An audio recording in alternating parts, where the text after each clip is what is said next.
Nanlaki ang mga mata ng katulong nang makita ang kwentas ng fiancé ng kanyang amo. Bakit suot nito nawawalang kwentas niya? Siya ba dapat ang bride? I'm so happy for you, Demi. Sa wakas ay may kakasal na rin kayo ni Sedi. You're the last person sa mga Ariente kaya nararapat ka lang talaga sa aking anak na si Sedi. Nagagalak na sabi ni Ginang Alona, ang ina ni Sedi. Botong-boto nga ang ginang kay Demi dahil sa alam naman nila at kilala nila ang angkang pinanggalingan ng dalaga na may mababait na mga magulang at talagang respetado ang mga ito at ginagalang ng lahat. Thank you so much, tita. Labis po ako nagpapasalamat dahil unang-una dahil sa kwentas na ito na niregalo pa sa akin ni na daddy at mommy. Kung hindi dahil sa kwentas na to, hindi ako makikilala at makikita ni na mommy Sol. At kung hindi nangyari yon, hindi ko po makikilala si Sedi pati na rin kayo. Baka hanggang ngayon ay naroon pa rin ako sa 4 na sulok ng orphanage at naghihintay ng magmamagandang loob na aampon sa akin. This necklace means so much more to me. Maluha-luha namang sagot ni Demi. Ngayon nga itinakdang engagement ni na Demi at Sedi. Na magkatipon-tipon na sila sa garden kung saan gaganapin ang engagement party ay doon nagsimula ang isang iskandalo na mag-iiwan ng palaisipan sa lahat.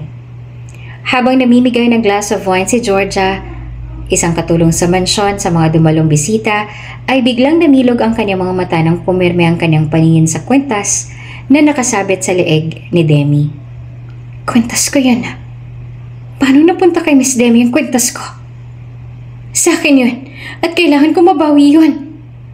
Nalulumong sabi ni Georgia nang makita niyang ipinagmamalaking kwentas sa suot ni Demi. Kanino nga bang kwentas na yon? At kung kay Georgia nga yun, paano naman yun napunta sa kanyang mom na si Demi?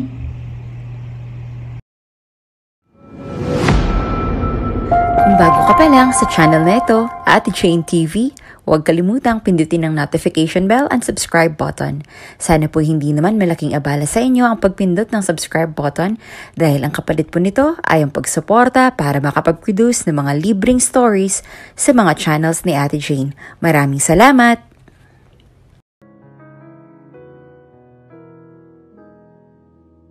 Siyam na taong gulang pa lang si Georgia Ariente ay iniwan na siya ng kanyang mga magulang. Iniwan, as in hindi na babalik. Namatay ang kanyang buong pamilya dahil sa isang insidente sa diniluhan nilang isang malaking event kung saan nagkaroon ng pagsabog. May nagtanim ng bomba sa bawat sulok ng events hall, kaya naman talagang walang nakaligtas na mga nasa loob. Saktong nasa loob noon si Georgia at kasama ng kanyang yaya na hinabol ang kanyang asong si Luna. Nang mamatay ang kanyang mga magulang ay doon na siya niiwan sa orphanage dahil wala na rin siyang ibang mapupuntahan. At doon ay nakilala niya si Demi. Isang batang babae na kasing edad din niya. At ito din ang naging matalik na kaibigan niya noon. Georgia! Georgia! Gising! Nananaginip ka na naman! Pilit na ginigising ni Demi ang kanyang kaibigang si Georgia. Simula kasi nang mapadpad doon si Georgia ay wala ng gabi na hindi ito nananaginip nang umiiyak. Gabi-gabi kasi siya dinadalaw ng kanyang masamang nakaraan nang matunghayan niya ang insidente na ikinasawi ng kanyang mga magulang at 2 pang kapatid. Sa kabilang banday, bumangon na rin si Georgia na punong-puno ng luha ang kanyang mga mata. Georgia, nananaginip ka na naman. Iyon na naman ba nangyari sa pamilya mo? Nag-aalalang tanong ni Demi. Sinisinok-sinok namang sumagot si Georgia. Oo, namimiss ko na sina mommy at daddy. Humahagulhol pa sa iyak na sabi ni Georgia. Marahan naman siyang niyakap ni Demi at saka hinaplos ang buhok. Tahan na Georgia, nandito naman kami ni na Sister Clabel pati na sina Patty, sina Carla at sina Titong. Patatawanin ka namin lagi kaya huwag ka nang umiyak, tahan na. Pagpapalubag loob na sabi ni Demi. Bakit hindi maalis sa isip ko yung mga nangyari? Tuwing gabi na lang, napapanaginipan ko pa rin sila. Ayoko nang isipin kasi nalulungkot lang ako pero sumasagi pa rin sila sa isipan ko.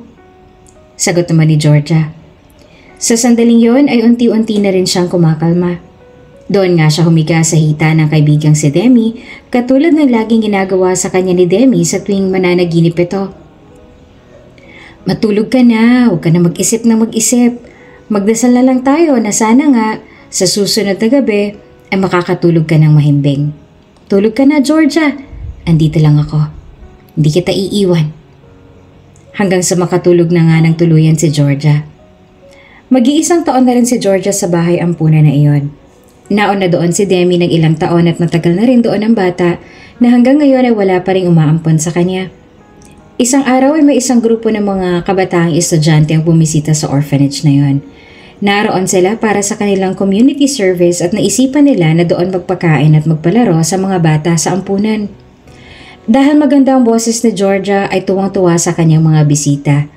Magandang bata rin kasi ito at may maamong mukha. Napaka-cute naman ang batang to. Anong pangalan mo? Tanong ng isang estudyante. Georgia po. Georgia po ang pangalan ko. Magiliw na sagot ni Georgia. Habang si Demi naman ay nasa sulok lamang na kahit anong gawing papansin ay hindi siya napapansin ng lahat. Oh, bagay na bagay sa iyong pangalan mo. Ang ganda. Sabi ng dalaga. Ngumiti naman si Georgia at nagpasalamat. Salamat po. Masayang sabi naman ni Georgia. Maya-maya pa ay lumapit na din sa kanila si Demi. Georgia, halika. Doon tayo. Yaya ni Demi kay Georgia na pilit inilalayo sa mga kabataang yon. Pinigilan naman sandali ng dalaga si Georgia para magpa-picture. Georgia, halika muna. Selfie muna tayo. Sabi niya. Kahit andon si Demi ay para bang wala silang nakita at hindi pinansin ang bata. Si Georgia nga ang paborito ng lahat. Siyang gusto ng lahat. Dahil bukod sa pagiging talentado nito, napakabait din yung bata at magalang. Nakatingin nga lamang si Demi kina Georgia at sa mga bisita nang may masamang tingin. Inis na nga ito at tila hindi na maitatago pa ang lihim niyang inggit sa kaibigan. Kaya naman umalis na lamang siya tuon na lamang sa kanilang kwarto nagmukmok. Nakakainis talaga ang Georgia na yan. Nagbabait-baitan na naman kaya siya na naman ang paborito ng lahat. Lahat na lang. Siya ang paborito. Siya na lang laging napapansin. Nakakasawa na. Nakakainis na. Sana may mag-ampon na sa akin para makaalis na ako sa bahay ampunan na to. Pagmamaktol ni Demi sa kanyang sarili habang nakaupo sa may kama at yakap-yakap ang isang teddy bear. Nasa harap nga iyon ng kanilang mahabang salamin kaya kita niya ang kanyang refleksyon na nakasimangot at nakakunot ang noo. Ilang sandali pa ay pumunta na rin doon si Georgia at mabilis na nagbago ang reaksyon ng mukha ni Demi. Demi, andyan ka lang pala. Kanina pa kita hinahanap sa baba. Nagpicturan kami. Bakit hindi ka sumama? Malumanay na tanong ni Georgia sa kaibigan at tinabihan na rin ito sa may kama. Sumakit kasi yung tiyan ko, Georgia, kaya pumunta muna ako dito sandali. Palusot ni Demi nang may peking mga ngiti. Ganun ba? Bakit hindi mo sinabi sa akin? Di sana sasamahan kita na makahingi ka ng gamot kay Sister Clabel. Maayos na ako, Georgia. Naglagay na lang ako ng pamahid sa tiyan at umepekto naman kaagad. Huwag ka na mag-alala. Nakangiting sabi naman ni Demi. Sigurado ka? Paninigurang sabay na naman ng tingin sa mga mata ni Demi. Oo naman, ayos na ako. Promise. Sabay taas ang kamay ni Demi, tandaan ang kanyang pangako. Sa katunayan ay ayos naman talaga sila ni Georgia dati. Halos kapatid na nga ang turingan nila sa isa't isa. Hindi mapaghiwalay at laging magkasundo sa lahat ng bagay. Ngunit simula nang mapansin ni Demi na lagi na lamang si Georgia ang napapansin at napupuri ng lahat, maging ng mga madre, ay nagbago na rin ang pakikitungo ni Demi kay Georgia. Hindi man niya ipakita ng lantad ngunit sa loob-loob niya ay nagtatanim na siya ng galit at inggit sa kanyang kaibigang si Georgia. Hindi naman niya napapansin ni Georgia dahil sa maganda naman laging ipinapakita sa kanya ni Demi at magaling magtago ng emosyon at nararamdaman. Samantala, ng mga sumunod na araw ay pumunta roon ang mag-asawa. Sina Ginang Sol Ramirez at Ginoong Aris Ramirez. Kabilang din sila sa mga mayayamang angkan at nagmamay-ari ng maraming mga negosyo. Matalik silang kaibigan ng mga aryente na halos pamilya na talaga ang turingan sa isa't isa. Isa sila sa pinakanalungkot at nalugmok ng mabalitaan nilang insidenteng kinabibilangan ng mga aryente na naging dahilan ng pagkasawi ng mga ito. Nasa Italia sila noong mga panahong yon at hindi kaagad nakauwi dahil kasalukuyan din nagpapagamot doon si Ginoong Aris. Kaya hanggang sa mailibing sila ay hindi nakarating ang mga ito. Ngunit bago mangyaring insidente ay nagkausap pa sila through FaceTime. Tila nga isang pangitain na iyon dahil nagbiro pa noon si Ginang Arhente na si Ginang Sol na raw ang bahala sa kanilang anak na si Georgia kung sakali mang may mangyari sa kanilang masama. Binaliwala lang nila iyon dahil sino nga ba naman ang mag-aakala na isang pamamaalam na pala yung ganong napakakalmado lang ng mga panahong yon. May ilang buwan pa rin bago makabalik ng Pilipinas si Ginang Sol. At sa pagtungtong muli ng Pilipinas, ay ito nga kaagad ang kanilang ginawa. Ang hanapin, si Georgia. Dahil nakaligtas noon ang yaya nito, ito ang una nilang pinuntahan. Nalaman niya nga sa ito na dinala siya sa isang orphanage si Georgia dahil walang-wala rin naman siya para buhayin ng bata dahil may 6 din siyang mga anak na pinapakain. Isinama ng katulong noon si Ginang Sol sa ampunan na pinagdalhan niya kay Georgia. Pero sarado na ang ampunan na iyon. Wala nga nakakaalam kung saan na ito dinala at kung hindi pa nag-hire ng private investigator mga Ramirez at doon nila nalaman na nandito na sa isang probinsya si Georgia. May bata ho ba rito na ang pangalan ay Chanel? Chanel Arhente? Meron po siyang kwintas na may lock at nasa loob nun ang litrato ng kanyang ama't ina. Kung nandito siya, gusto namin siyang ampunin. Panimula ni Ginang Sol kay Sister Clabel.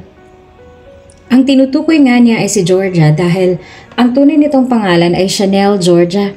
Hindi sila pamilyar sa Georgia kaya naman napailing si Sister Clabel dahil hindi niya kilala ang tinutukoy na mag-asawang Ramirez. Habang nag-uusap sila doon sa may opisina ay napadaan naman noon si Demi. Sinadyang makinig sa kanilang pinag-uusapan.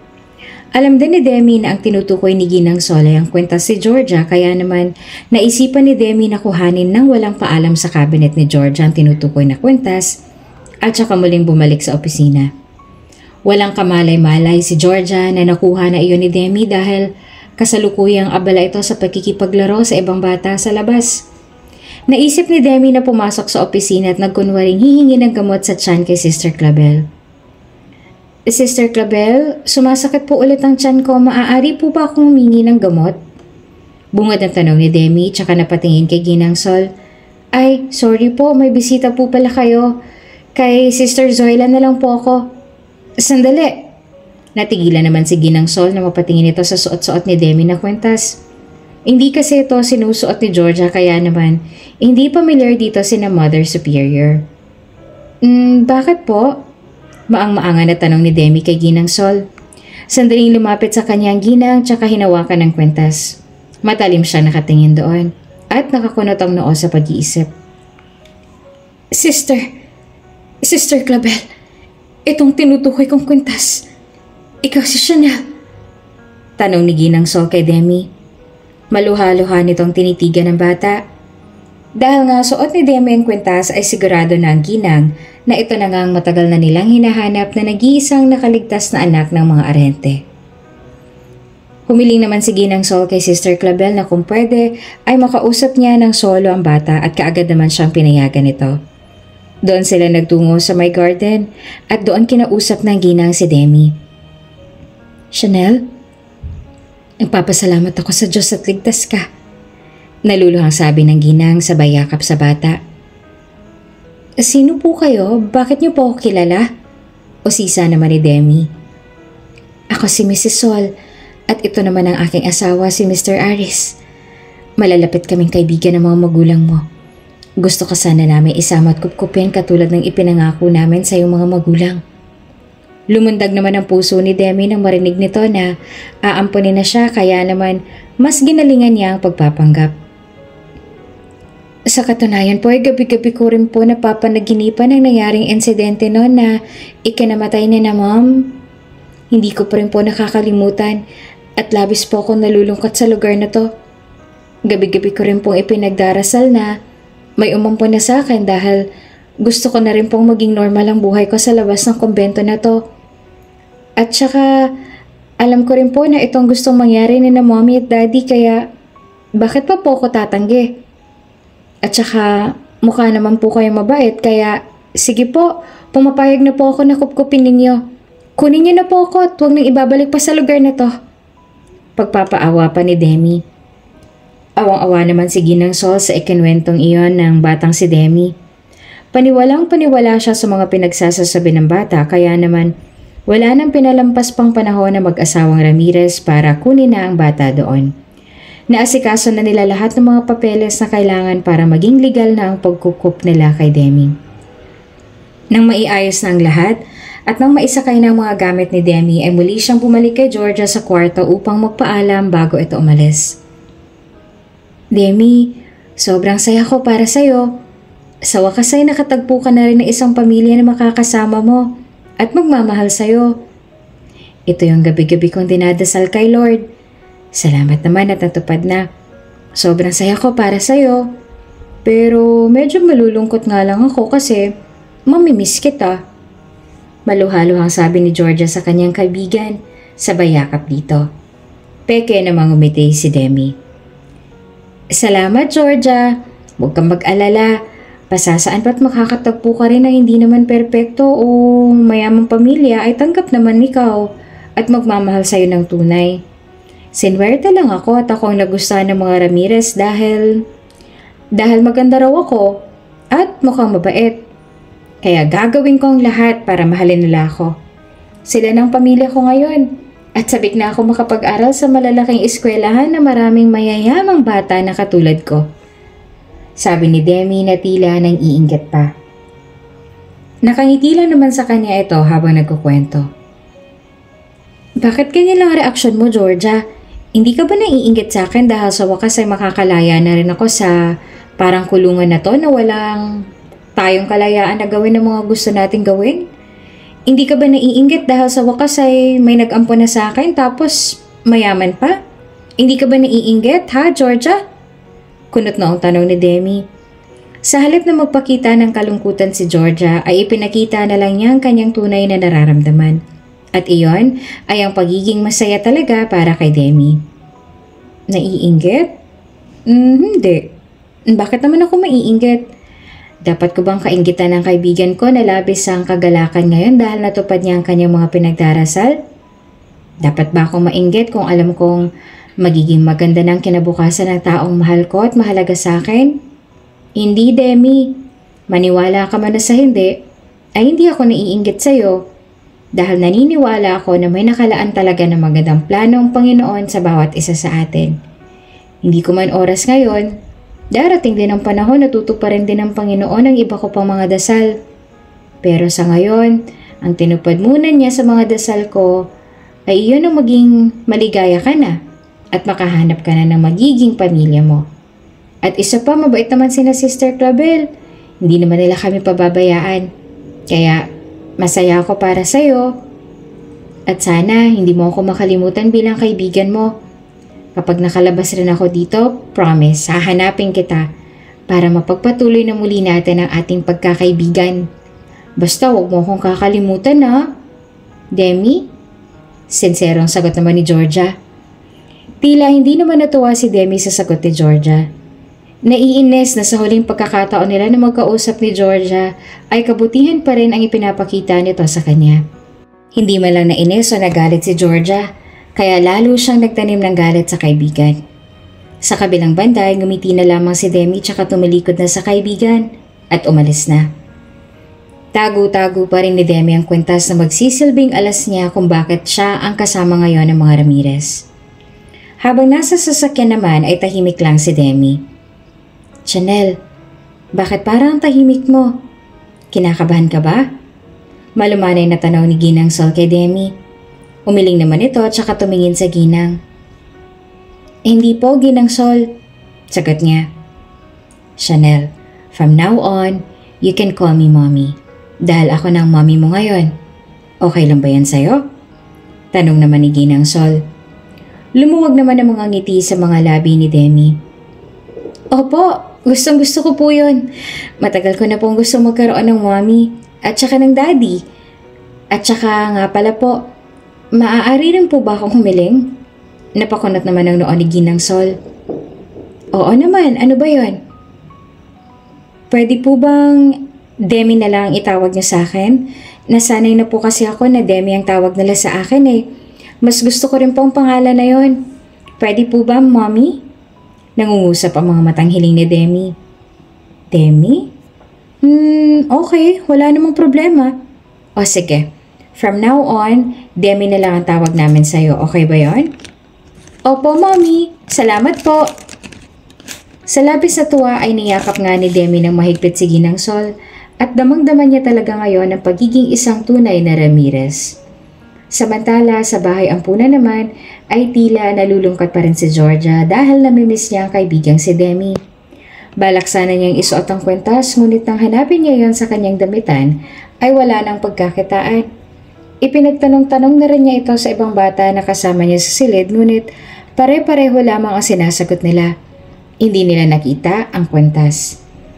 Mahalaga ang kwentas na iyon para kay Georgia dahil iyon na lamang nag-iisang alaala ng kanyang mga magulang na naiwan sa kanya kaya naman dumoble ang lungkot niya ngayon na hindi niya na makita ang kwentas na hindi niya alam na kay Demi pala. Makalipas ang ilang buwan ay may umampon na rin kay Georgia. Hindi mayaman na katulad ng mga Ramirez.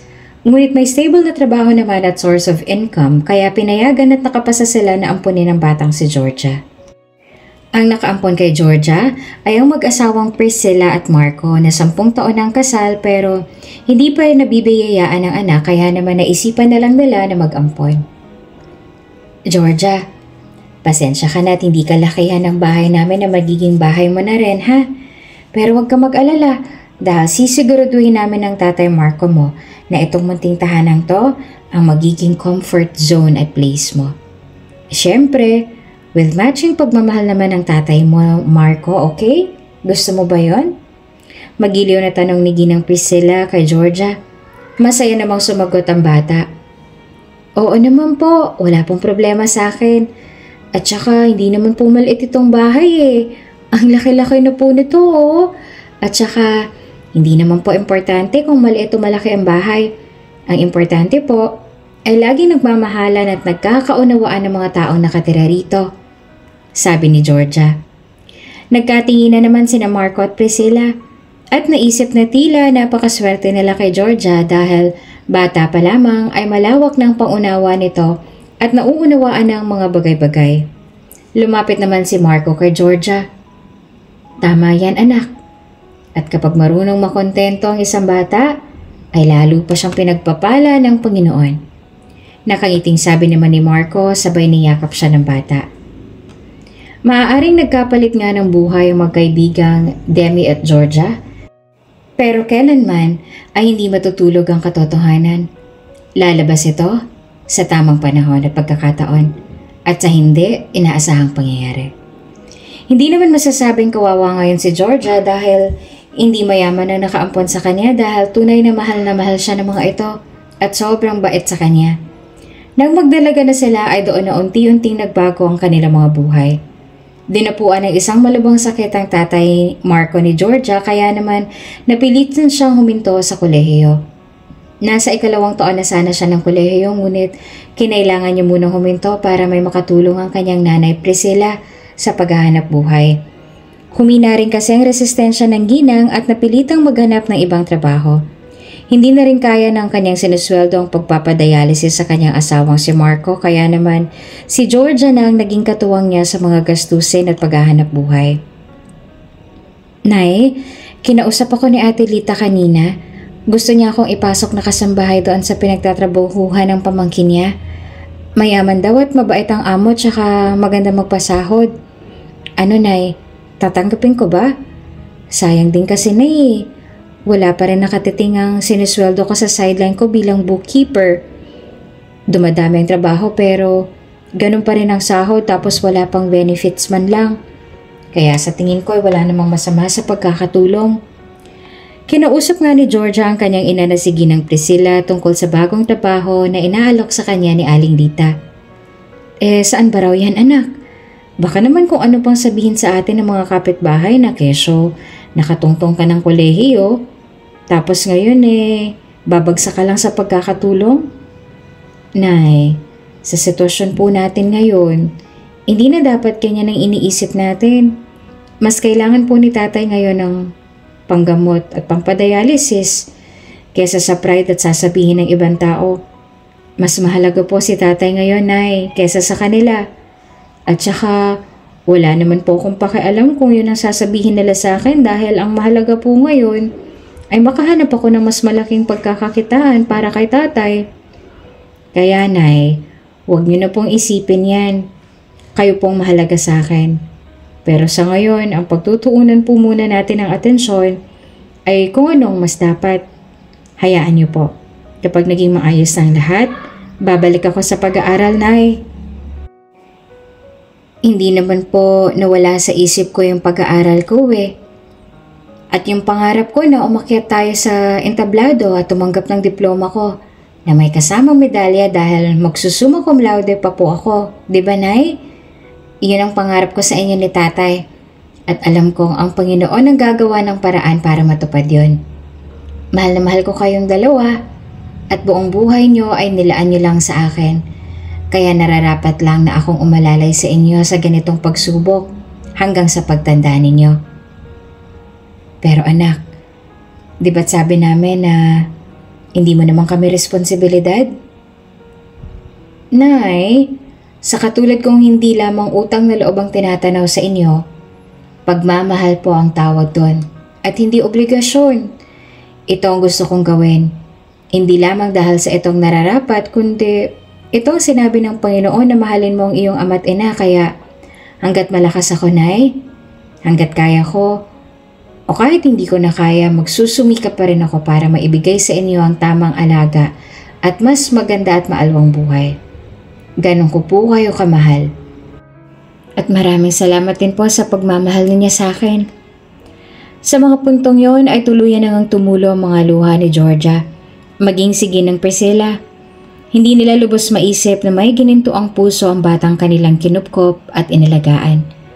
Sa isip nga niya, hindi sila nagkamali na mag-ampon dahil napakabuting anghel ang ibinigay sa kanila ng Panginoon. Maraming salamat, anak. Sobra kong na-appreciate ang mga sinabi mo. Bilang isang ina, hindi ko maipaliwanag ang sobrang galak dahil ikaw ang binigay sa amin ng Panginoon. Hindi ko alam kung anong aming nagawa para maging deserve namin na magkaroon ng isang katulad mo. Maraming salamat, anak. Maniwala ka man o sa hindi.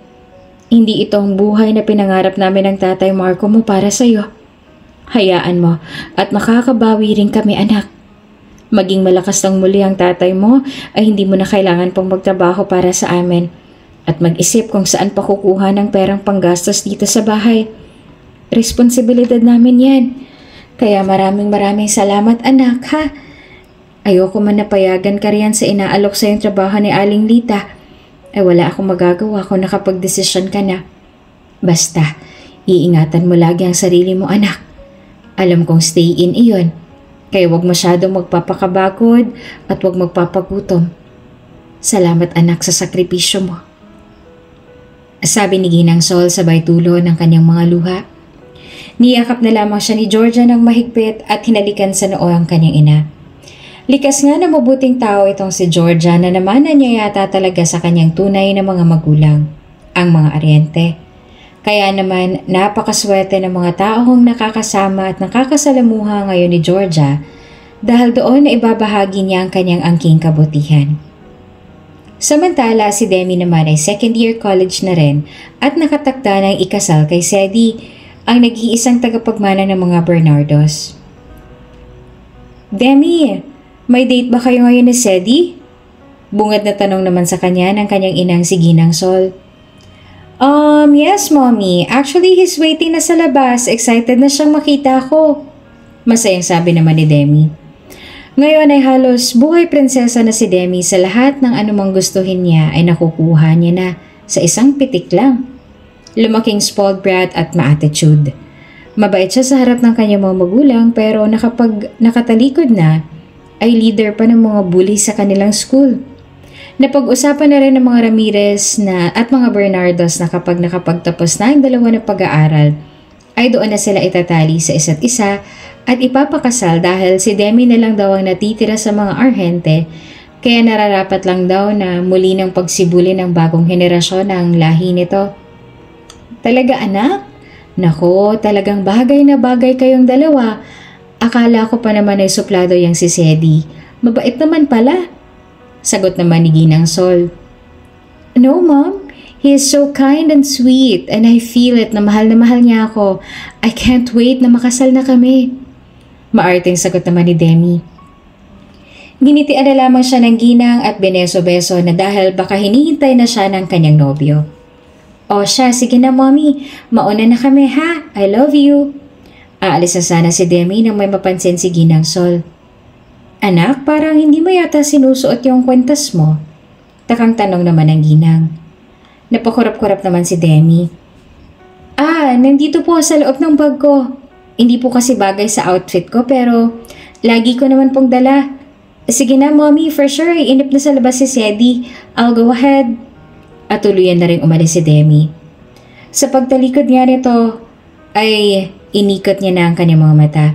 Dahil ang tunay ay hindi naman talaga mahalaga sa kanyang kwentas na yon. Ang mahalaga sa kanya ngayon ay naagaw niya na ang buhay na dapat ay para kay Georgia. Ang mahalaga sa kanya ngayon ay nakapagpasasa na siya sa yaman at nasusunod lahat ng gusto niya. Kaya naiinis siya sa tuwing gustong pag-usapan ng mga ito ang dati niyang buhay kasama ang mga aryente. Dahil para bang kahit nasa kanya na ang lahat ngayon ay parang si Georgia pa rin ang bida. Samantala, nang makalabas na si Demi ay dumiretso na siya sa isang Lamborghini na naroon kung saan sakay si Sedi at hinihintay siya. Hi Sedi, sorry nagtagal ako si mommy kasi kinausap pa ako. Let's go? Bungad ni Demi tsaka sumakay na sa sasakyan. Heartthrob at crush ng bayan itong si Sedi. Halos lahat ay nagkakandara pa sa kanya. Ngunit dahil ayaw ni Demi na may umaaligid kay Sedi, ay binakuran niya na ito kaagad.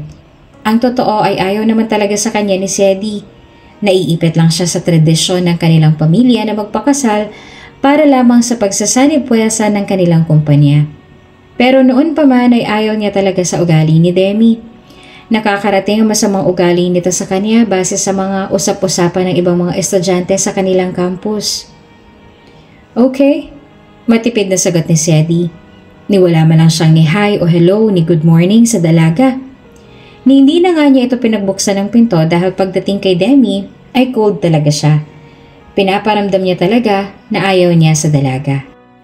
Kahit ang daldal ni Demi sa sasakyan ay wala namang pakialam si Sedi at tahimik lang na nagmamaneho. Hindi naman manhid si Demi para hindi mapansin na hindi siya gusto ni Sedi. Kahit alam niyang ayaw sa kanya ng binata, ay wala rin siyang pakialam dahil para sa kanya ay wala namang magagawa si Sedi kundi ang sundin ang gustong mangyari ng kanyang mga magulang.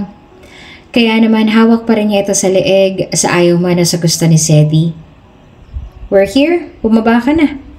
Malamig na utos ni Sedi. Sabay tayong bababa. Pagbubuksan mo ako ng pinto sa ayaw at sa gusto mo. Maarting sabi ni Demi kay Sedi at mas lalo niyang pinaparamdam sa binata na siyang batas at hawak niya ito sa leeg.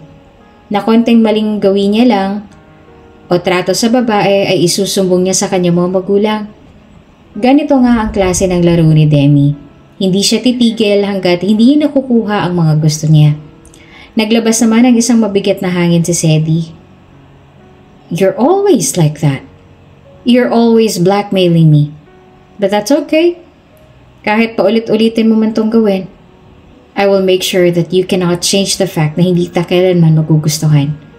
Na hindi kita magagawang mahalin at hindi ko matatanggap na ikaw ang mapapangasawa ko. Naiintindihan mo? Sana'y malinaw yan sa'yo. Parang hindi naman naapektuhan si Demi sa sinabing yan sa kanya ni Sedi. Masasakit ang mga salitang yun pero hindi siya natamaan dahil wala naman talagang pakialam si Demi kahit pasaktan siya ng saktan ni Sedi.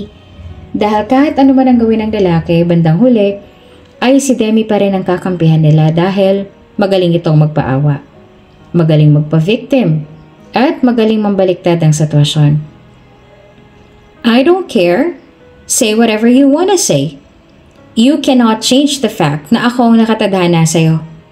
Paulit-ulit mo man akong kamuhian, wala pa rin akong pakialam dahil at the end of the day naman, tayo pa rin at sa ating dalawa nakasalalayan tagumpay at tayog ng ating mga kumpanya. Kaya sige lang, kamuhian mo lang ako. Pero hindi mo na mababagong nakatadhana. Taas kilay naman na sabi ni Demi. Sinamaan naman siya ng tingin ni Sedi na nagkangalit na rin ng ngipin at panga. Halatang nagpipigil lamang. Mas sumigpit nga ang pagkakahawak niya sa manibela habang masamang nakatingin kay Demi. Kung lalaki nga lang si Demi ay baka nga kung ano nang nagawa nito sa babae. Kaya naman bago pa man siya sapian na kung anong espiritu ay minabuti na lang niya na bumaba na nagpadabog at nauna nang nagtungo papasok ng campus. Hindi niya naalintana kung naiwan si Demi sa loob ng sasakyan dahil wala talaga siyang kaamor-amor dito. Halatang halata ang pagiging sip-sip sa kanyang mga magulang kaya lalo siyang naiinis. Samantala, nag-aayos na ng mga gamit si Georgia para sa paglipat niya sa mansyon ng mga Bernardos. Oo, ang mansyon na pagtatrabahuhan ni Georgia ay ang mansyon ni Sedi. Inihanda na ni Georgia ang kanyang mga dadalhin para sa kanyang pag-alis. Hindi na nga siya in-interview pa dahil tiwala naman ng mga Bernardo sa pamangkin ni Aling Lita kaya naman tanggap kaagad siya. Oh, baka may nakalimutan ka pa anak, mag-iingat kayo doon ha. Medyo malayo yun dito, lagi kang tatawag kapag bakante ka, okay? Wika ni Ginang Priscilla. Opo, Nay. At saka hindi ko po kakalimutan ng mga bilin ninyo. Oh, Tay. Nilingon naman ni Demi ang kanyang ama na kasalukuyang nakahiga sa kanyang kama. Huwag na huwag ko kayo mag-iisip ng ano pang mga negatibo ha. Sa katapusan ho ay magpapadala na ako kay nanay ng pambili niyo ng gamot at pampadialysis ninyo. Huwag niyo na ho akong alalahanin doon, Tay. Pinalaki niyo ako matatag at matapang kaya kayang-kaya ko ang sarili ko doon. Magtulungan kayo, Nay, Tay, ha? Walang magpapasaway sa inyo. Kaya ako to ginagawa dahil sa inyo. Kaya laban lang, Tay. Laban lang. Tandaan niyo, kayo pa ni nanay ang tatanggap ng diploma at medalya ko. May awa ang Diyos at gagaling din kayo. Naniniwala ako dahil malakas tayo kay bro. Malakas tayo sa kanya, Tay. Ikaw din, Nay. Baka naman hindi niyo alagaan ang sarili niyo dito, ha? Huwag yung titipirin ang sarili ninyo. Pag nagpadala ako, kainin yung mga gusto niyong kainin. Para sa inyo po yun ni Tatay. Mahal na mahal ko po kayo. Pigil-pigil naman ang mga luha na sabi ni Georgia sa kanyang ama't ina. Hindi na rin naman napigilan ni Ginang Priscillang mapaluha dahil sa kabutihan ng kanilang anak. Naku anak, pinaiyak mo na naman ako. Ayoko nang sumagot pa at baka mapigilan lang kita sa iyong pag-alis. Huwag ka ring mag-alala. Bilang kapalit sa mga sakripisyo mo, gagawin ko rin ang lahat ng mga bilin mo para naman hindi masayang ang pagod at hirap mo. Mahal na mahal ka namin anak. At kahit hindi man makapagsalita ngayon ang tatay mo, alam kong ganito rin ang gusto niyang sabihin sa'yo. Mahal na mahal ka namin at ako nang bahala sa tatay mo. Pagbalik mo rito, sinisigurado ko sa'yo na magaling na ang tatay mo. Malakas na siya dahil may awa ang Diyos. Sagot naman ni Ginang Priscilla, sabay tulo ng luha. Niyakap na lamang sila ni Georgia at binigyan ng isang matamis at malagkit na halik. O siya, sige Nay, Tay. Ako po yung mauuna na at baka naghihintay na si Alice. Aalis na po ko. Paalam ni Georgia tsaka tuluyan na siyang umalis. May ilang bayan din ang kanilang malalampasan bago marating ang mansyon ng mga Bernardos.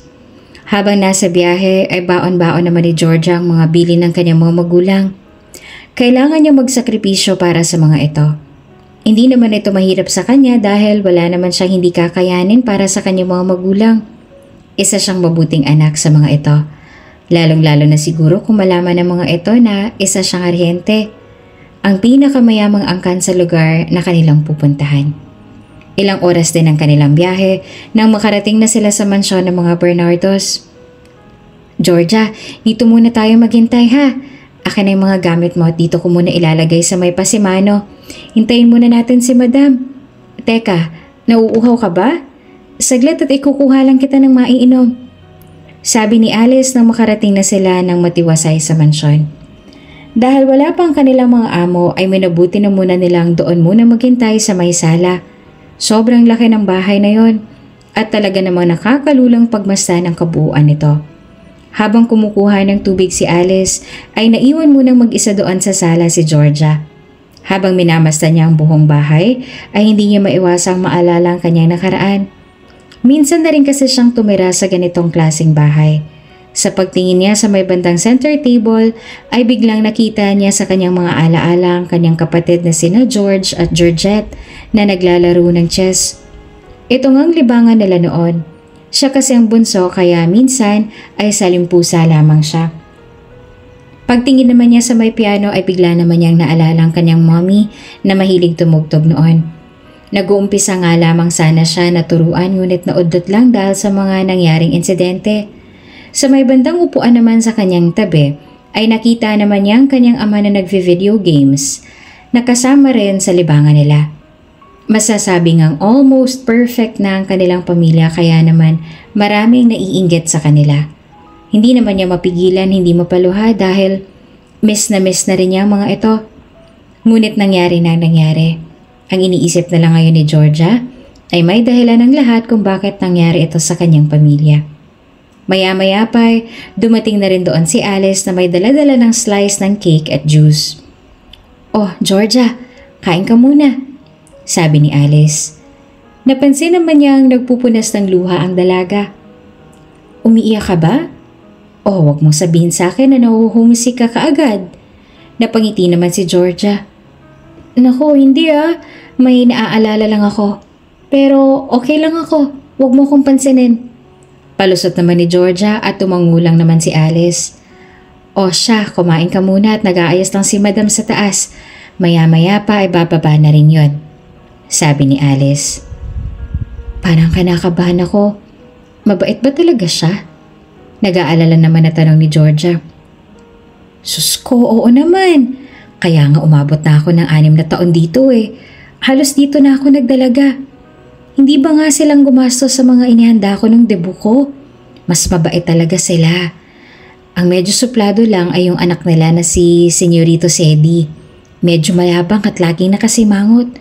Mabuti na nga lang at gwapo dahil kung hindi, ay nako, hindi ko siya pagtsatsagaan. Char, biro lang. Basta mababait sila. Huwag kang magamba at mag-alala.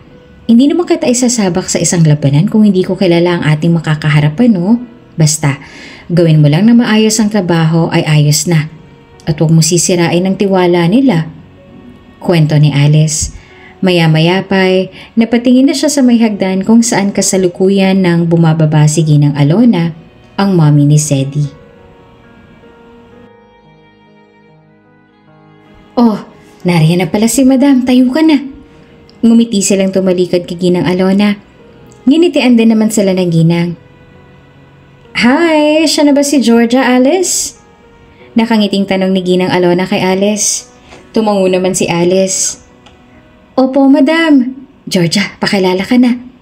At sa puntong yon ay huminga muna ng malalim si Georgia at saka tumingin ng diretso sa mga mata ng Ginang at nagpakilala. Magandang umaga po. Ako po si Georgia Sanchez. Kaibigan po ko ni Alice at gusto ko lang din pong magpasalamat sa pagtanggap niyo po sa akin." Nakangiting bungad kaagad ni Georgia sa Ginang. "Okay, Georgia. Hindi na ako magtatanong pa dahil tiwala ako rito kay Alice na maaasahan ka at mapagkakatiwalaan. Siya na rin ang bahalang mag-briefing sa'yo at magtuturo sa'yo ng mga bagay-bagay na maaasahan sa'yo rito sa bahay. Okay, Georgia? Alice, ikaw nang bahala sa kanya ha. Pakainin mo muna siya dahil for sure napagod kayo sa biyahe. Ikaw din ha, may importante lang akong pupuntahan. Mauna na ako sa inyo." "Okay po, Madam. Ingat po kayo." Magalang na sagot naman ng dalawa. Nang makaalis ang Ginang ay inumpisahan na rin ni na Georgia at Alice ang pagliligpit ng kanilang mga gamit. "Oh, Georgia, dito ang kwarto natin ha." "Oh, sosyal pa tayo. Naka-aircon tayo." Pagmamalaki ni Alice kay Georgia. Una namang pinuntahan ni Georgia ang kama at saka marahang umupo doon. "Grabe, ang lambot ng kama. Ang sarap naman matulog dito sa kama ninyo." Tuwang-tuwang sabi naman ni Georgia. "Oo talaga. At saka sa kanila pa lang ay bonus na talaga tayo dahil talagang wala kang masasabi sa kabaitan nila. Napakaswerte natin dahil natagpuan natin ang mga Bernardos." "Oo. At saka nagpapasalamat ako dahil ako kaagad ang naisip ni Aling Lita na ipasok dito. Saktong-sakto dahil kailangan namin to ngayon para pampadialysis ng tatay ko." Maya-maya pa ay inabot na rin ni Alice ang magiging uniforme ni Georgia. Oo nga, kaya pagbutihin mo. Malay mo, pag nakatagal ka na, ay sina madam na rin ang sumagot ng pampadialysis ni Kuya Marco. Malaking tulong din yun ano? At hindi malabo yun sa oras na makuha mo ng tiwala ni na madam at sir. Sabi pa ni Alice. Oo nga eh. Kaya salamat talaga Alice ha. Hayaan mo, gagawin ko ng maayos ang trabaho ko para hindi rin masira yung tiwala na binigay mo sa akin. Nang maiayos na nila ang kanilang mga gamit at nang makapahinga na at makakain na sila, ay nagpalit na rin si Georgia at nagsuot na ng uniforme. Unang nagtungo si Georgia sa may garden. Sabi kasi sa kanya ni Alice ay doon muna siya magdilig ng halaman, saka siya magtungo sa may beranda.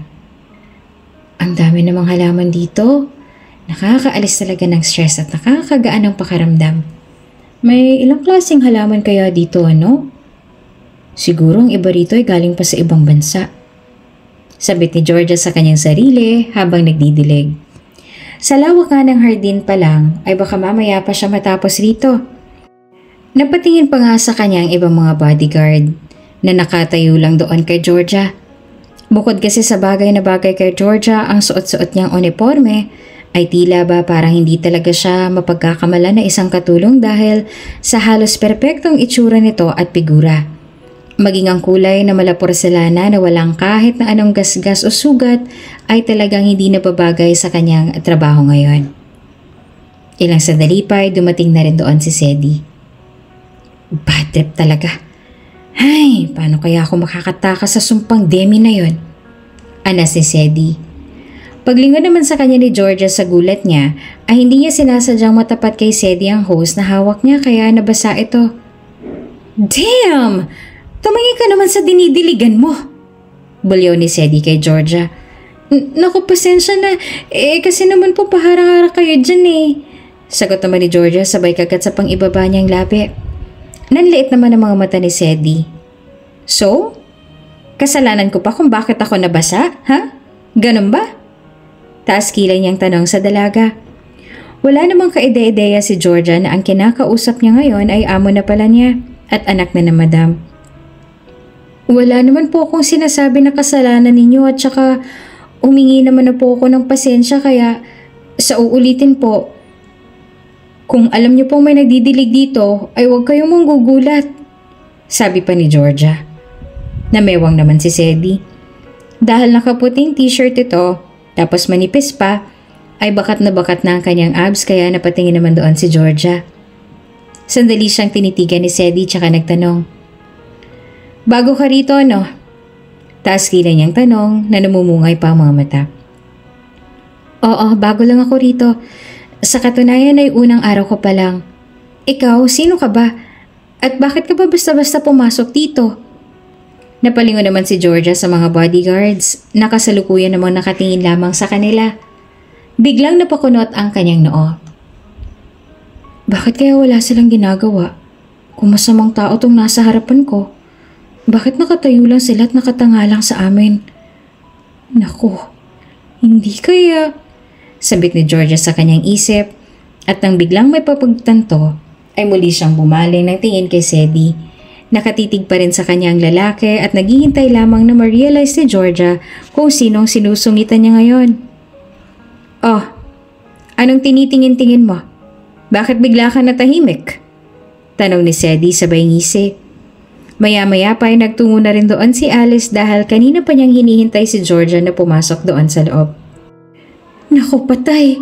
Si Senyorito Sedi, Georgia! Tawag ni Alice kay Georgia. Agad nang lumingon ang dalaga na ngayon ay tila natameme na. Senyorito Sedi, nariyan na po pala kayo. Bakit po basang-basa kayo? Kabadong tanong ni Alice. Nagsalita naman ng mahina si Georgia. Ano ka mo? Senyorito? Tanong niya kay Alice. Oo, ano ka ba? Nag-iisang anak yan ni na madam. Amo natin siya. Anong ginawa mo? Sa sandaling yon ay tila kanabahan na si Georgia. Hindi naman kasi niya alam na amo niya rin pala ito. Hindi niya sinasadyang sungitan ito kaya naman ngayon ay hihingi sana siya ng paumanhin. Hindi ko naman alam nabasa ako siya ng hose. Sagot ni Georgia. Humingi ka ng paumanhin. Utos ni Alice sabay siko kay Georgia. Pinapanood lang ni Sedi ang pagbubulungan ng dalawa. Lalo na ang pamumutla ng mukha ni Georgia nang malaman niyang amo pala niya si Sedi. Hindi mo ba narinig ang sinabi ni Yaya, Alice? Ano pang hinihintay mo? Humingi ka raw ng paumanhin sa akin. At saka, yung bukal sana sa puso. Tila nang aasar na sabi naman ni Sedi. Hindi naman intensyon ni Georgia ang magsungit. At isa pa ay wala naman sa bukabularyo niyang magtaray as long as wala naman itong ginagawang masama sa kanya. Kaya naman dahil siya naman na may mali ay wala na rin siya nagawa kundi ang humingi na lang ng paumanhin kay Sedi. Paumanhin po, Senyorito Sedi. Hindi ko po sinasadya na mabasa kayo. Ako pong nagkamali. Patawarin niyo po ako. Sa sinabing yon ni Georgia ay napangisi naman si Sedi. Bukal ba sa loob yan? Kanina kasi, ikaw pang matapang eh. Opo, sincero ko po itong sinasabi. Patawarin niyo po ako at nabigla lang po ako kanina. Maniwala po sana kayo, Senyorito Sedi, na kayo kong paghingi ng paumanhin ni Georgia. Tunay nga na bukal sa loob ni Georgia ang paghingi ng tawad. Ayaw niyang mawala ng trabaho kaya naman gagawin niya lahat. Mapatawad lang siya ni Sedi. Okay, next time, tumingin ka muna sa paligid para hindi ka nagugulat. Supladong sabi ni Sedi tsaka dumiretso nang pumasok sa loob ng mansyon. Habang sina Alice at Georgia naman ay nakahinga na rin ng maluwag. Ay, mabuti na lang hindi nagalit si Senyorito Sedi. Kung sakaling nagalit man siya ay lilipas din yon. Dahil ang mahalaga ay tinanggap niyang paumanhin mo. Basta sa susunod, kung sino man ang makita o makausap mo, ay bigyan mo na lang ng galang dahil baka mamaya ay amo na naman pala natin ang kausap mo. Doble ingat lang ha, para hindi na maulit. Paliwanag ni Alice kay Georgia. Naunawaan naman kaagad yun ni Georgia at tumango na lamang. Nang sumunod na araw ay mas napadalas na ang pagtigil ni Sedi sa mansyon. Marahil dahil iyon kay Georgia. Georgia!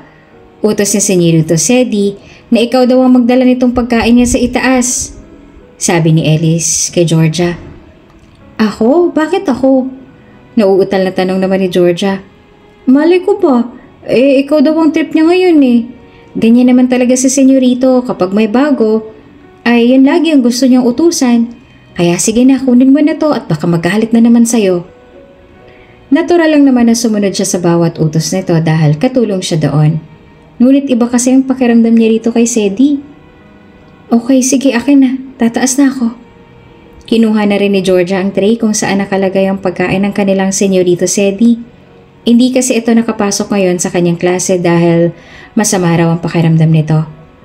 Nang makarating na siya sa harap ng pintuan ng kwarto ni Sedi, ay huminga muna siya ng malalim bago kumatok. At nang pagkakatok ay pinihit na kaagad niya ang doorknob tsaka tuluyan na itong binuksan. Senyorito Sedi, narito na pong pagkain ninyo. Maamong bungad ni Georgia. Nang maramdaman ni Sedi na nandoon na nga si Georgia ay saka naman ito nagbalot ng kumot at saka umarte na masakit ang kanyang ulo. Tuloy ka, nauutal na sagot ni Sedi sa nangihinang boses. Marahan namang lumakad papalapit si Georgia sa kama ni Sedi kung saan ito nakahiga. Ito na senyorito ang pagkain ninyo. Natirito na rin po ang gamot ninyo, ilalapag ko na po rito. Lalabas na rin po ako. Nang mailapag ni Georgia ang tray ay tatayo na sana ito nang bigla siyang pigilan ni Sedi. Don't go. Just stay. Please. Mahina nitong sabi habang hawak ang braso ng dalaga. Napatingin naman doon si Georgia. May gagawin pa po kasi ako. Kapag sinabi kong dito ka lang, masama ang pakiramdam ko at kailangan ko ng kasama. So please stay. Kahit ngayon lang. Tila naninigas sa mga tuhod ni Georgia dahil sa kaba. Gusto na sana niyang lumabas ngunit hindi naman niya alam kung paano dahil kapag hindi niya ito pinagbigyan ay siguradong magagalit ito sa kanya at iyon ang ayaw niyang mangyari dahil ayaw niyang mawala ng trabaho. Sige po, dito po muna ako. Kabado niyang sabi. Naupo siya sa may couch sa tabi ng kama. Pinagbasta niya ang buong silid at iisa lang ang napansin niya. Pure black ang pintura ng buong kwarto, kumpara sa ibang silid sa mansyon na iyon. Wala rin siyang napansin na kahit anong palamuti o painting man lang na nakasabit sa mga pader, maliban sa isang trophy na nakapatong sa may cabinet. Senyorito Sedi, sa inyo po ba ang trophy na yon? Usisa ni Georgia. Nagsimula na rin siya magtanong para naman mawala na yung awkwardness sa pagitan nilang dalawa. Ayan ba? Oo, sa akin yan. Matipid na sagot ni Sedi tsaka marahan ang naupo sa kanyang kama. Saan naman ang galing? Napanalunan mo? Oo, nag-champion ako sa chess nung high school. Chess? Wow, ang galing! Hindi ba pang matalino lang yung laro na yon? Namangha namang sabi ni Georgia. Mahina namang napatawa si Sedi. Matalino? Hindi naman ako matalino eh. Tsaka tingin ko ay galing din sa diskarte. At magaling magbasa ng iniisip ng kalaban. So mahuhula ka pala. Baliw, hindi. Ang larong chess kasi ay hindi lang basta tungkol sa kung ano o paano ka titira. Dapat, alam mo rin kung paano babasahin ang nasa isip ng kalaban mo. Base sa kanyang mga mata o ang mga reaksyon nito. Mababasa mo rin ang galaw ng kanyang mga mata kung anong susunod niyang ititira at saang direksyon. Basta maging ang bagay na yun ay napag-aaralan din. Ikaw, marunong ka bang maglaro ng chess? Napahigikik naman si Georgia. Sabi mo nga, ang larong yan ay para lang sa mga matatalino at magaling dumeskarte at aminado ako na wala ako nun. Pero meron naman akong kinahihiligan. Kumunot naman ang noon ni Sedi. Ano naman yon? Pagtugtog ng mga instrumento. Pagmamalaking sagot naman ni Georgia. Habang nagsasalita ang dalaga ay tila ba nakinig si Sedi sa isang prinsesa. Napakalambing kasi ng boses nito at iisipin mo talagang parang napakataas ang pinag-aralan. Ilang segundo ring nakatitig sa kanya si Sedi kaya naman napuna kaagad iyon ni Georgia. Uy, napatulala ka yata, senyorito. Nang mahimasmasan si Sedi ay kaagad itong umiwas ang tingin. May naalala lang ako. At saka simula ngayon ayoko nang tawagin mo akong senyorito. Po? Bakit naman po? Yun naman po talaga dapat ang tawag namin sa inyo. Gulat na tanong ni Georgia. Wala naman. Gusto ko lang. At isa pa, ikaw lang ang pinapahintulutan ko, okay? At saka huwag ka nang umalma dahil nakapagdesisyon na ako. Wika ni Sedi sabay iwas ng tingin. Hindi naman maintindihan ni Georgia kung bakit gayon ang pakikitungo sa kanya ng lalaki. Hindi lang sina Alice ang nakakapansin ng kakaibang treatment na ito sa kanya ng binata dahil maging siya ay napapansin din niya iyon. Samantala, nagtataka naman si Demi kung bakit ba tila ilang araw nang absent si Sedi. Hindi na rin siya sinusundo nito sa kanila at inihahatid katulad ng dati. Kung papasok man nga si Sedi ay lagi na itong dali-daling uuwi at ibang-iba talaga ito kaysa sa dati kaya naman napaisip si Demi. Luke, kasama niyo pa mamaya si Sedi mag-club? Tanong ni Demi kay Luke, isa sa pinakamatalik na kaibigan ni Sedi. Naku, actually, siyang nagplano nito last week tapos ngayon tumawag siya sa amin na hindi na raw siya makakasama dahil busy daw siya sa bahay. Napataas naman ang kilay ni Demi. Busy? Bakit naman daw busy? Ano naman raw pinagkakaabalahan niya? Tanong ni Demi. Hindi ko alam ayaw sabihin. Ikaw, hindi ba fiancé ka niya? Sa tingin ko dapat ikaw ang nakakaalam ng bawat kilos ngayon na mapapangasawa mo. Pabiro sana iyon ni Luke, ngunit sineryoso naman iyon ni Demi. Kahit ang tropahan kasi ni Sedi ay hindi rin talaga boto kay Demi para sa kaibigan nilang si Sedi kaya naman ganun na lang nila kung biruin at barahin ng babae. Alam kong dahilan kung bakit siya busy, okay? I'm just asking lang kung sasama ba siya mamaya. Nakausap ko na siya about dyan at naninigurado lang ako. Alam niyo minsan, nagtataka na ako kung bakit kayo mo naging kaibigan ni Sedi. Kumpara sa kanya, makikitid ang mga utak ninyo. Diyan na nga kayo. Masungit na pasaring ni Demi tsaka tinalikuran ng mga ito at umira pa. Pagtalikod naman niya, siya naman nagtawanan ng grupo ni na Luke at hindi man lang natamaan sa mga sinabi ni Demi sa kanila. Habang naglalakad patungong parking ay hindi naman maipinta ang mukha ni Demi.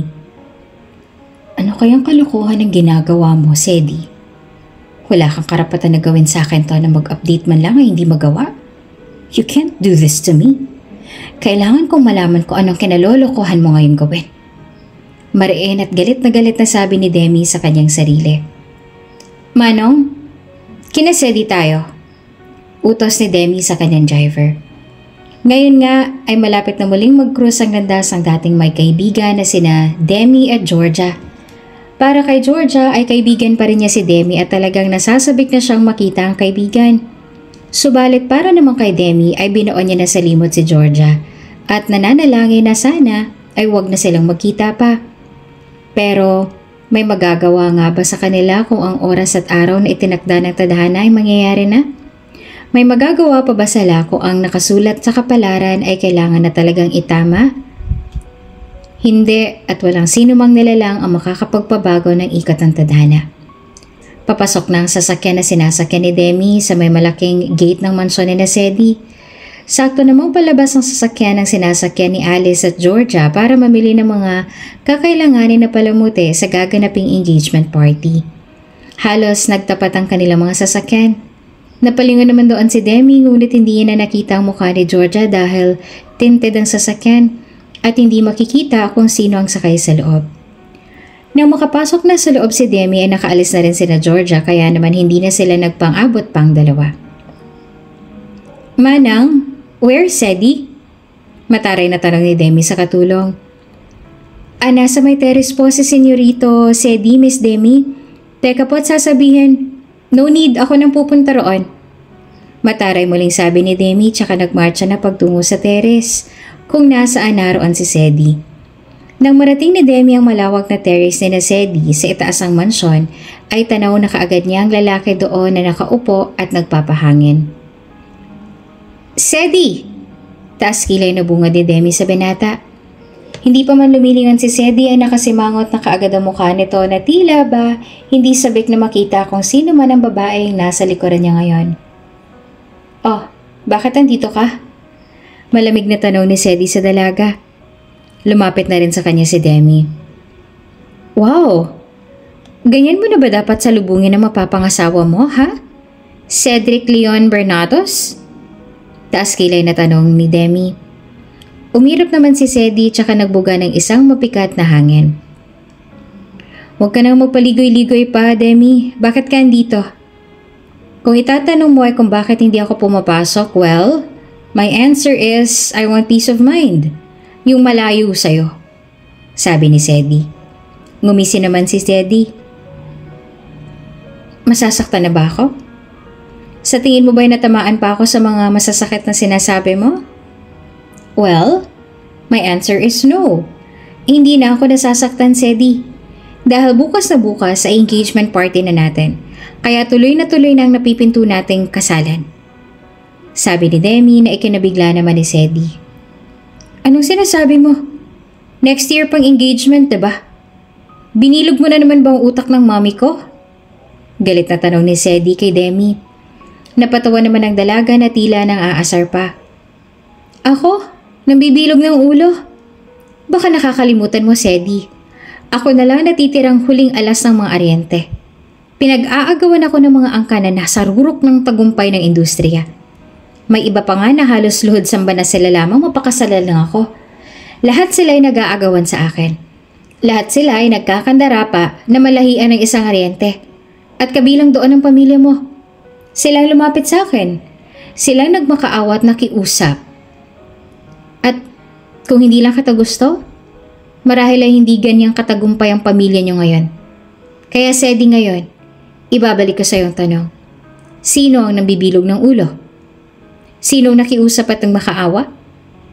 Matalim na sabi ng tusong si Demi. Pigil-pigil naman ni Sedi ang kanyang emosyon at galit. Nanilisik ang kanyang mga mata na nakatingin sa dalaga na kulang na lang ay sapakin niya talaga dahil sa inis. Kahit pa, hindi kita gusto, Demi. At sigurado akong hindi kita magagawang mahalin. May iba akong gusto. At siyang gusto kong makasama habang buhay. Ariente ka lang, Demi. Dala-dala mo lang ang apelidong yan pero sinasabi ko sa'yo, wala ka pa sa kalingkingan ng babaeng kinahuhumalingan ko ngayon. Marami nang natanggap at narinig ng mga masasakit na salita si Demi mula kay Sedi at hindi na siya natatamaan doon. Pero ngayon, sa pagkakataong to, nang ipamukha sa kanya ng binata na may iba itong gusto, ay tila ba parang naaawa siya sa kanyang sarili. Marami na siyang natanggap ng mga masasakit na salita, pero ang sinabi ngayon ni Sedi ang hindi niya matanggap. Ano? Ulitin mo ang sinabi mo? May iba kang babae? Sino? Mas maganda ba siya sa akin? Mataas bang pinag-aralan? Mas mayaman ba sa akin? Mas higit sa'yo, Demi. At wala na makakahigit pa sa kanya. Nakangising sabi ni Sedi na tumingin pa ng diretso sa mga mata ni Demi para maramdaman talaga ng babae ang sakit at ang matindi niyang pag-ayaw sa kanya. Tandaan mo to, Sedi. Ilang babae man ang magustuhan mo. Ilang babae man ang ipalit o idagdag mo sa akin. Ilan man sila at kung saan man silang lupalop nagmula. Hindi mo pa rin mababagong katotohanan na ako pa rin. Ako pa rin ang natakda sa iyong maikasal. Ako lang, Sedi. At kahit anong klase pa ng pagtatakip ang gawin mo, ako lang ang nakalaan para sa'yo. Tandaan mo yan. At wala ka nang magagawa doon. Matalim at mariin na sabi ni Demi kay Sedi. Samantala, habang namimili naman sina Alice at Georgia ay hindi na rin napigilan pa ni Georgia na mag-usisa kay Alice. Alice, siya nga pala. Para kanino ba tong binili natin to? Anong meron? Takang tanong ni Georgia kay Alice. Para yan sa engagement party ni Senyorito Sedi at Miss Demi. Nang mabanggit ni Alice ang pangalang Demi ay kaagad na pakunot ang noon nito. Demi? Sino yon? Nobya ni Senyorito Sedi? May nobya siya? Nagugulo ang usisa ni Georgia. Oo, nobya niya si Ma'am Demi. At bukas na bukas ay gaganapin ang engagement party nilang dalawa. Ang bongga nga eh. Siguradong maraming bisita bukas sa mga bigatin at mga sikat na personalidad.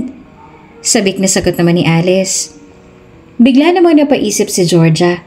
Sa isip niya, ay si Demi kaya na kaibigan niya noon sa bahay ampunan at ang Demi na nobya ngayon ni Sedi ay iisa kaya?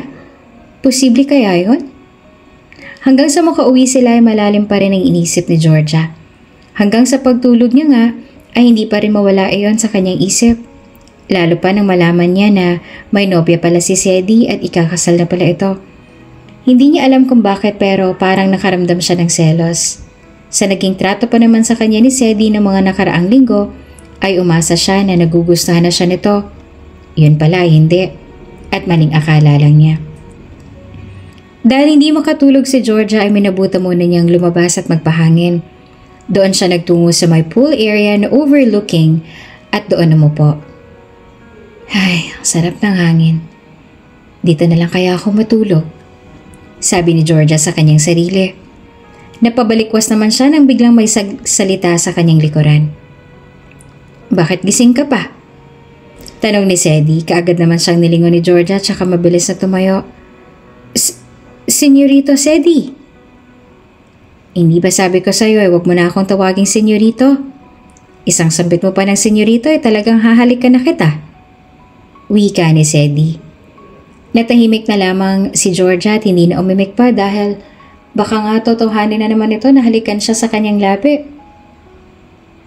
Sige na, maupo ka na. Hindi pa rin kasi ako makatulog eh. Sabi ni Sedi at sabay na rin silang umupo. Bakit naman hindi kayo makatulog dahil ba excited na kayo para bukas? Napatingin naman sa kanya si Sedi. Para saan? Para sa walang kwenta at ipinilit lang nila na engagement party. Sila lang naman ang may gusto nun at hindi ako. Wika ni Sedi. Bakit mo naman nasabi yan? Hindi mo ba mahal o gusto man lang mapapangasawa mo? I don't like her. Sila lang mapilit. Hindi ko siya gusto dahil may iba ako nagugustuhan. Sagot ni Sedi sabay tingin kay Georgia nang may nangungusap na mga mata. Ilang segundo rin silang nagkatitigan at si Georgia pa rin ang naunang umiwas. Ganun ba? Bakit? Hindi pa mabait ang fiancé mo? Tanong ni Georgia. Hindi ko alam kung ano bang maganda sa kanya.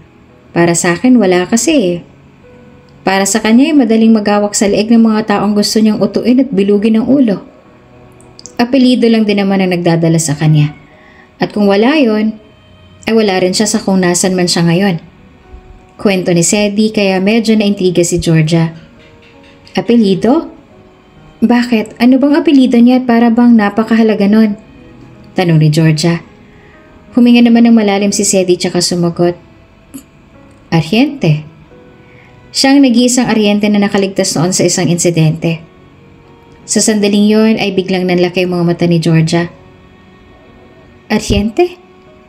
Isa siyang Ariente? Kaya naman mas lalong bumilis ang tibok ng kanyang puso. Kaya para makasigurado sa kanyang hinala ay muli siya nagtanong kay Sedi. Ariente? Hindi ba sila yung sikat na angka na talagang laging number 1 sa business world?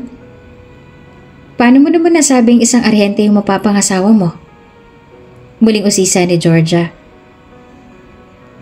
Nakita siya ni Tita Sol sa isang bahay ampunan. At sa pamamagitan ng isang kwentas, doon nalaman ni Tita Sol na si Demi nga nawawala at ang naiwan nakaligtas sa mga Ariente dahil sa suot-suot niyang kwentas. Kwento ni Sedi. Lalong bumilis ang tibok ng puso ni Georgia sa pagkakataon na yon, pilit niyang pinagtagpi-tagpi ang mga pangyayari mula sa nakaraan. Sa isip niya ay hindi magagawa ni Demi na nakawin sa kanya yung kwentas. Maging isang Ariente lamang at maampunon ni Ginang Sol. Sa isip niya ay kilala niya ang kanyang kaibigan kaya alam niyang hindi iyon magagawa sa kanya. Pero sakto nga't nawawala ang kanyang kwentas tapos ngayon naman ay lalo siyang napaisip sa mga sinabi ni Sedi. Sedi, may gusto kong sabihin sa'yo. Napagpasyahan na nga ni Georgia na aminin kay Sedi ang totoo. Ang totoo niyang katauhan dahil posibleng may gumagamit ng kanyang pagkakakilanlan na maging isang Ariente lamang. Ano yon? Just tell me. Sagot naman ni Sedi. Isa akong Ariente. Ako ang batang tinutukoy ninyo. Namilog ang mga mata at napakunot ang noon ni Sedi sa nasabing revelasyon ni Georgia. Hindi niya alam kung nagsasabi ba ito ng totoo o nagbibiro lamang. Ngunit base sa mga mata ng dalaga ay tila nagsasabi ito ng totoo at nararamdaman niya ang sinseridad nito. You're just kidding, right? Nakangising sabi naman ni Sedi. Ngunit nanindigan si Georgia. Sir Sedi, nagsasabi po ako ng totoo. At malakas ang kutob ko na si Miss Demi na nobya niyo at ang aking naging kaibigan noon sa bahay ampunan ay iisa lamang. Base sa mga ikinuwento ninyo tungkol sa kanya, hindi ako maaaring magkamali. Sir Sedi, ako po si Chanel Georgia Ariente. Ako ang tunay na Ariente. Buong puso at naluluhang pagtatapat ni Georgia. Gulong-gulo naman ngayon si Sedi at hindi siya makapaniwala sa mga naririnig niya ngayon, ngunit gusto niyang malaman ang buong kwento. Hindi ko man maunawaan ang nangyayari ngayon, Georgia. Pero gusto kong malaman ng iba pang kwento. Maaari ka bang magkwento? Hiling ni Sedi.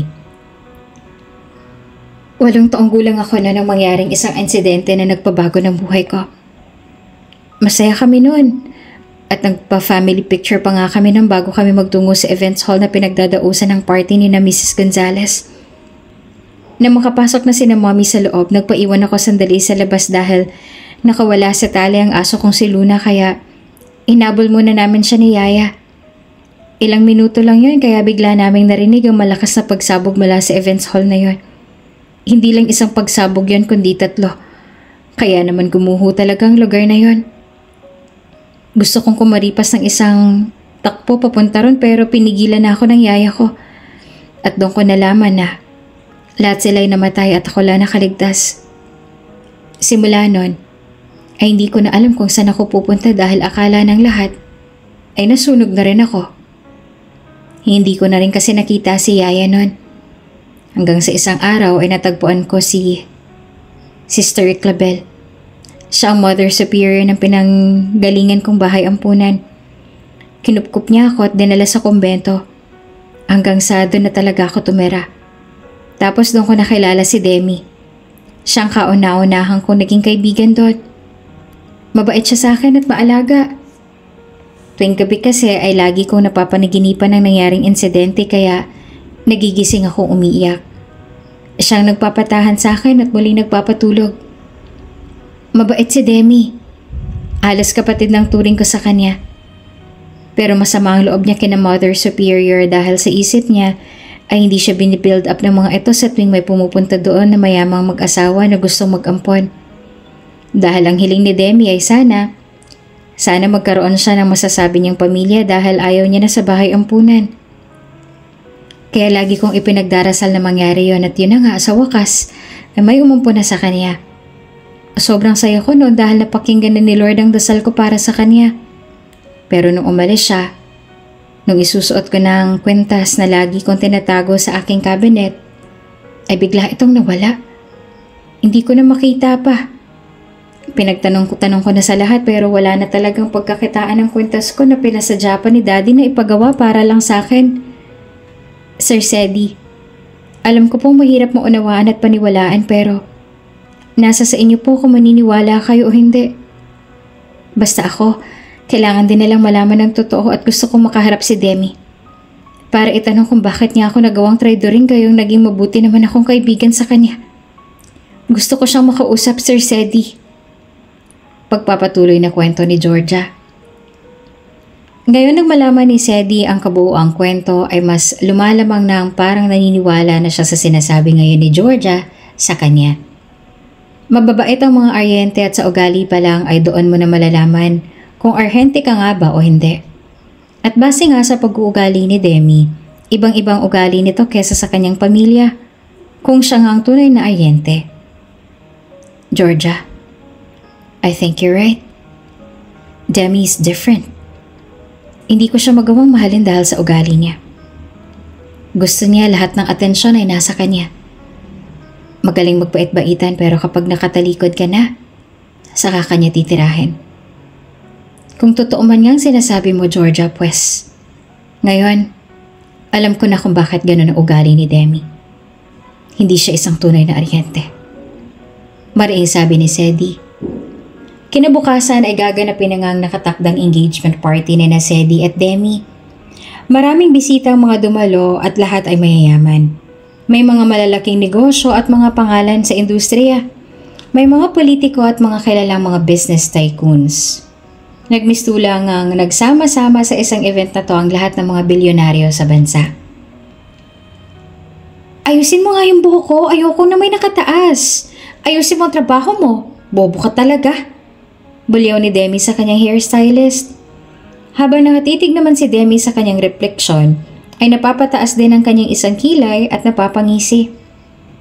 Sa wakas, sunod-sunod na to. Kapag engaged na kami, kahit sa isang araw ay pwede na ako mag-request ng kasal at kapag nangyari yun, magsasama na kami ni Sedi bilang mag-asawa. Sa akin na siya. Pagmamay-ari ko na siya. Wala na makakapigil sa mga plano ko. Kaya, Georgia, maraming salamat sa buhay mo. Pero kung nasan ka man ngayon, diyan ka na lang ha. Sa akin ang buhay mo. Sa akin ang pangalan mo at higit sa lahat, sa akin na ang lahat sa'yo. Sambit ni Demi sa kanyang isip habang matilim na nakatitig sa may salamin. Ilang sandali pa bago bumaba sa may garden si Demi, ay isinuot muna niya ang kwentas tanda ng kanyang pagiging Aryente at saka tulad ng naglakad palabas ng kwarto. Habang bumababa ng hagdan si Demi, lahat naman ay nakatingin at nakapako lamang ang mata sa kanya. Napakaganda ng nag-iisang Aryente. Kaakit-akit talaga ang mukha ng batang yan. Napakaswerte ng mga Bernados dahil sa kanila napuntang nag-iisa at huling alas ng mga Aryente. Sari-saring mga bulungan ng mga nandoon. Feel naman ni Demi ang kanyang aura habang bumababa ng hagdan. Ito ang gusto niya. Ang mapapasa kanya ang lahat ng atensyon. Na siya lang dapat ang star at siya lang dapat ang mahal ng lahat. Ito ang pangarap niya dahil para sa kanya. Kinamumuhian niya ang dati niyang buhay na may Lasinggero na ama na walang direksyon ng buhay at inang sugalera at puro bisyo. Ayaw niya nang bumalik sa dati niyang buhay kaya naman handang gawin lahat ni Demi para lang hindi mawala sa kanyang pinaghirapan niyang maangkin ngayon.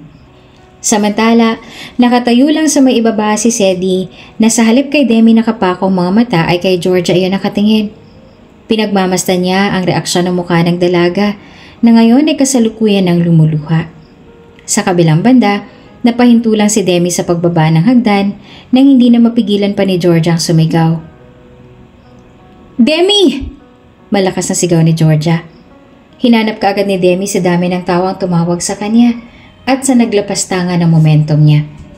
Unti-unti na ring humakbang papalapit sa may hagdan si Georgia para mas makita siya ni Demi at doon nga ay nakita siya ng dalaga kaya nanlaki mga mata nito. Georgia? Bulong niya sa sarili. Hindi naman makapaniwala ngayon si Demi na sa isang iglap ay muli silang magtatagpo ni Georgia. Hindi lang siya nakatingin kay Georgia kundi lahat ng naroon ay nakatingin sa eksena nilang dalawa. Nanlaki naman ang mga mata ni Alice dahil sa ginawang ito na naman ng kanyang kaibigan kaya naman nilapitan niya ito. Georgia, ano bang ginagawa mo na naman? Parehas tayong maliligwak nito sa kalokohan mo eh. Mariin at mahinang sambit ni Alice kay Georgia. Ngunit sa pagkakataong to ay ayaw nang mapapigil ni Georgia at wala na siyang pakialam sa sasabihin pa ng mga nasa paligid niya. Sa akin ang kwentas na yan. Sa akin yan, Demi. Ako ang tunay na aryente. Mariin at malakas na sabi ni Georgia. Nagsimula na magbulungan ng mga tao roon. Maging si Ginang Sol ay hindi makapaniwala sa nangyayari na may isa pang nagka-claim na siya ang tunay na aryente. Hiyang-hiya naman ng mga magulang ni Sedi kaya gumawa na sila ng aksyon. Georgia, ano pang pinagsasasabi mo? Nahihipang ka na ba? Isang hamak na katulong ka lamang para kalabanin ng isang aryente. Lumayas ka rito. Sinisira mo ang maganda naming gabi. Galit na sambit ni Ginang Bernados. Hila-hila naman ni Alice ang kaibigan ngunit ayaw talagang papigil ni Georgia. Hindi. Hindi ako aalis dito. Ito na ang katapusan ng mga panluloko mo, Demi. Sa akin ang kwentas na yan at alam kong alam mo ang totoo. Bakit hindi mo sabihin sa kanilang totoo? Ilang taon kang nagpakasasa sa yaman namin? Paano mo nagawa sa akin to? Wala akong masamang pinakita sa'yo. Halos kapatid pang ang turing ko sa'yo, Demi. Pero paano mo nagawang nakawin sa akin ang kwentas? Ako dapat ang inampo ng araw na yon at hindi ikaw. Ako dapat, Demi. Ako. Sigaw ni Georgia. Kahit magwala pa roon si Georgia ay tahimik lang si Demi na matalim na nakatitig sa kaibigan. Ayaw niyang magsalita. Para siya pa rin ang lumabas na mabait at kawawa. Habang si Ginang Sol naman ay tila ba biglang naguluhan. Napatingin sila sa reaksyon ng mukha ni Demi na para bang natatakot at saka muli agad na bumaling ng tingin kay Georgia na kasalukuyan namang naiiyak at para bang nakaramdam sila agad ng awa dito. Hindi na sila nagbigay pa ng komento dahil maging sila ay nagugulahan na din. Si Sedi naman ay akmang ipagtatanggol na si Georgia, ngunit mabilis na nahawakan ng mga bodyguards ang kanyang braso ng mahigpit. Dahil sa pangyayaring yon ay pwersahan ng hinila palabas sa mga bodyguard si Georgia at hindi na muling pinabalik pa doon sa mansyon. Dahil doon ay naudot ang party at ipinagpaliban na lang muna.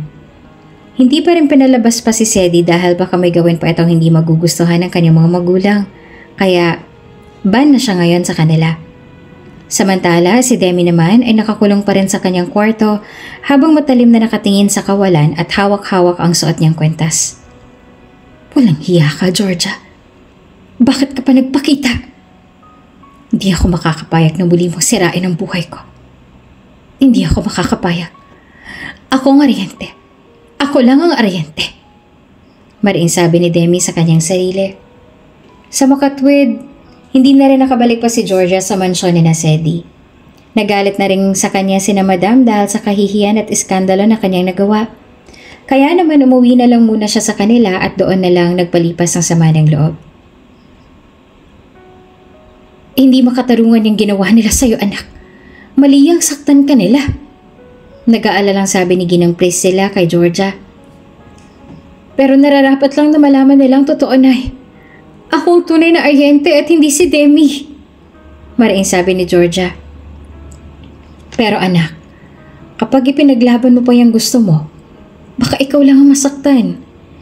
Naniniwala ako sa'yo, Georgia.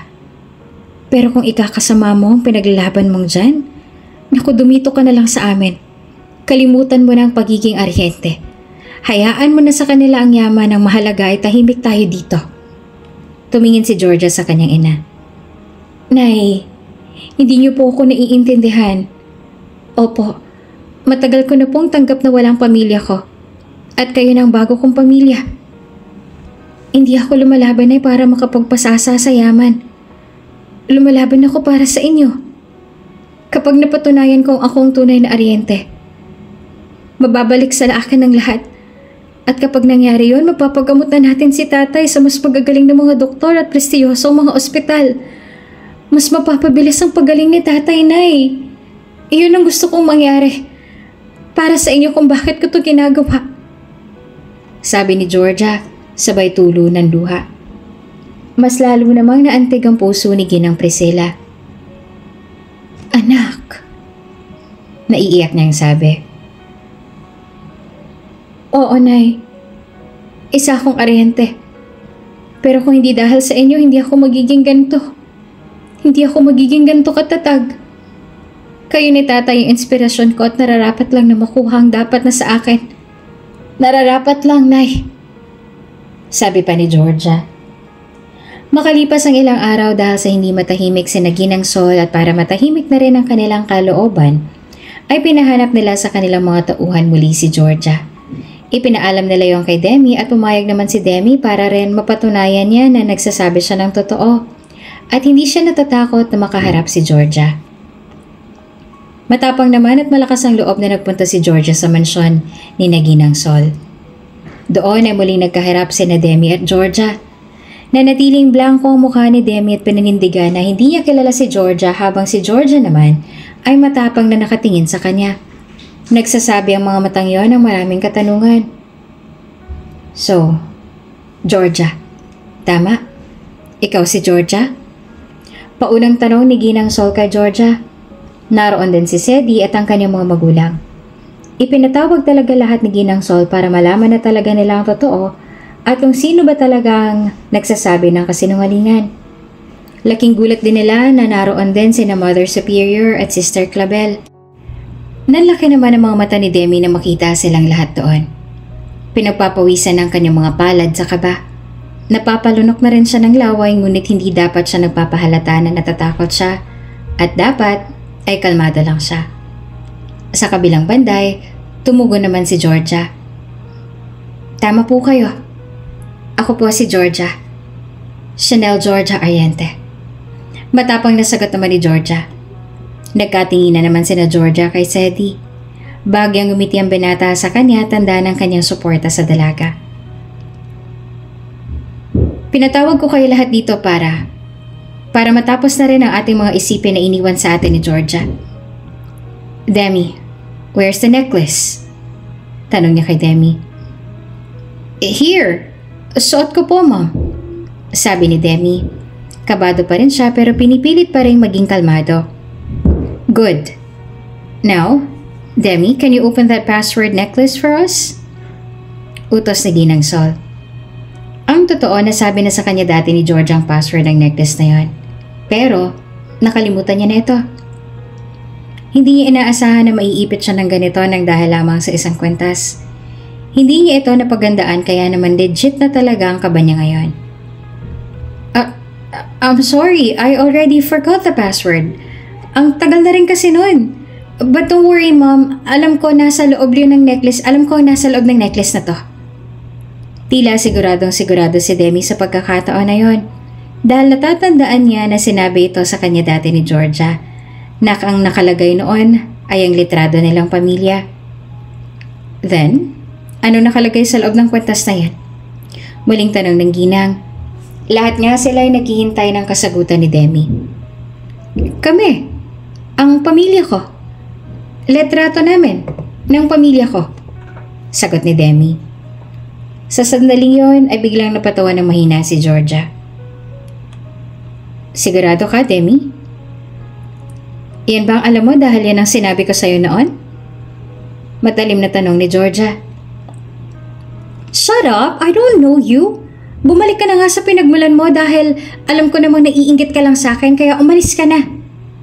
Matapang niya sabi kay Georgia at nanilisik pa ang mga mata nito.